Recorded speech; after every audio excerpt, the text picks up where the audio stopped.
आएगा, कृष्ण कहने से तरी जाएगा, और से उतर जाएगा। हो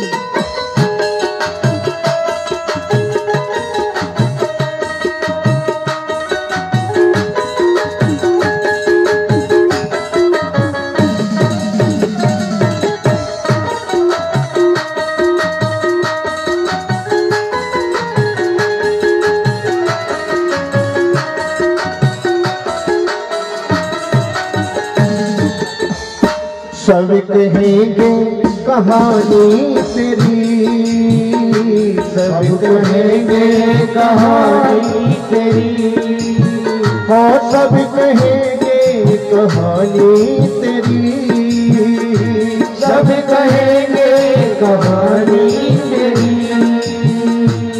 सब कहेंगे कहानी तेरी, सब कहेंगे कहानी, सब कहेंगे कहानी तेरी, सब कहेंगे कहानी तेरी, सब कहेंगे कहानी तेरी, काम ऐसा तू कर जाएगा रे, ओ सब कहेंगे कहानी तेरी, काम ऐसा तू कर जाएगा। ओहो सब कहेंगे कहानी तेरी, काम ऐसा तू कर जाएगा, कर जाएगा। सब कहेंगे कहानी तेरी, काम ऐसा तू कर जाएगा। देखो भाई ऐसे काम चलने वाले नहीं है, दोनों हाथ उठाइए और इस सुस्ती को दूर भगाइए। सब कहेंगे कहानी तेरी, काम ऐसा जो कर जाएगा। क्या बात है, ऐसा ही काम हमारे दीपक भैया, इनके लिए एक बार जोरदार तालियां हो जाएं। ये भगवा रंग युवा संगठन के अध्यक्ष भी हैं और ये 34 साल जा रही है। इतना बड़ा आयोजन कराना कोई छोटी मोटी बात नहीं है, लेकिन दीपक भैया आप ये भी कान खोल के सुन लें, ये सब उसकी इच्छा है, ठाकुर जी की इच्छा है। वो जिससे करवाना चाहता है उसी को ये जिम्मेदारी देता है। आप पर ठाकुर जी की बहुत कृपा है। दोनों हाथ उठा के मीठी मीठी तालियां, जय हो। ओ बंदे जिंदगी ऐसी बना, जिंदा रहे दिल साथ तू जहां में ना रहे, पर दुनिया को आए याद तू। सब कहेंगे कहानी तेरी, काम ऐसा तू कर जाएगा, काम ऐसा तू कर जाएगा, काम ऐसा तू कर जाएगा।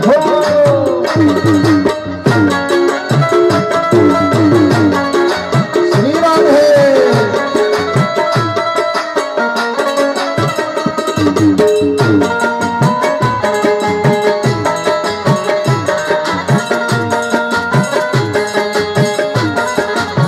और आगे होगी घर घर में चर्चा तेरी, होगी घर घर में चर्चा तेरी, होगी घर घर में चर्चा तेरी, होगी घर घर में चर्चा तेरी, होगी घर घर में चर्चा तेरी, होगी घर घर में चर्चा तेरी, होगी घर घर में चर्चा तेरी, जिस गली से गुजर जाएगा, होगी घर घर में चर्चा तेरी, जिस गली से गुजर जाएगा, होगी